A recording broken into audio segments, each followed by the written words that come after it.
ပြီးခဲ့တဲ့24နာရီအတွင်းကကမ္ဘာနိုင်ငံရေးမှာဘာတွေထိခဲ့လဲဆိုတာတစ်ချက်ကြည့်လိုက်ရအောင်ဗျာအီရန်ကကီလိုမီတာ4000အကွာမှာရှိတဲ့ဒီယေဂိုဂါဇီယာကအမေရိကန်နဲ့ဗြိတိန်စစ်စခန်းကိုပဲထိန်ဒုံးကြီးတွေနဲ့ပစ်ခတ်ခဲ့ပါတယ်ထရမ့်ကအီရန်စစ်ပွဲကိုအဆုံးသတ်ချင်နေပေမဲ့အပြစ်တစ်ခက်ရက်စဲရေးကိုတော့လုံးဝလက်မခံသေးပါဘူး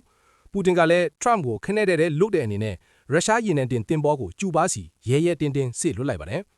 အီရန်ရဲ့ဒီယေဂိုဂါဇီယာတိုက်ခိုက်မှုကို UK ကပြင်းပြင်းထန်ထန်ရှုတ်ချလိုက်ပြီးရေနံဈေးကလည်း$106အထိထိုးတက်သွားပါတယ်အီရန်စစ်ပွဲမှာမပါဝင်တဲ့ NATO ကိုလည်းထရမ့်ကတပ်တိကြောင်သူနေလို့ဆွဆွဲလိုက်ပါတယ်ဆက်ပြီးတော့ဇလန်စကီးက drone ပညာရှင်220ရှိရောက်ကိုအရှိအလဲပိုင်းနိုင်ငံတွေစီစေလွှတ်လိုက်ပါတယ်အီတလီဂျာမနီနဲ့ပြင်သစ်တို့ကတော့အပြစ်အခက်ရက်စဲမှာထားဟော့မော့စ်ရေလက်ကျလုံခြုံရေးကိုယူပေးမယ်လို့ဆိုပါတယ်ကျူဘာကလည်းလောင်စာစီတင်သွင်းဖို့အမေရိကန်တန်ယုံရဲ့တောင်းဆိုချက်ကိုရှက်စရာကောင်းတယ်ဆိုပြီးပယ်ချလိုက်ပါတယ်အီရန်က UAE နဲ့ကူဝိတ်မှာရှိတဲ့အမေရိကန်စစ်စခန်းတွေကိုဒုံးကျည်တွေ drone တွေနဲ့ထပ်မံတိုက်ခိုက်ခဲ့ပါတယ်အမေရိကန်ကမရိန်းတပ်သား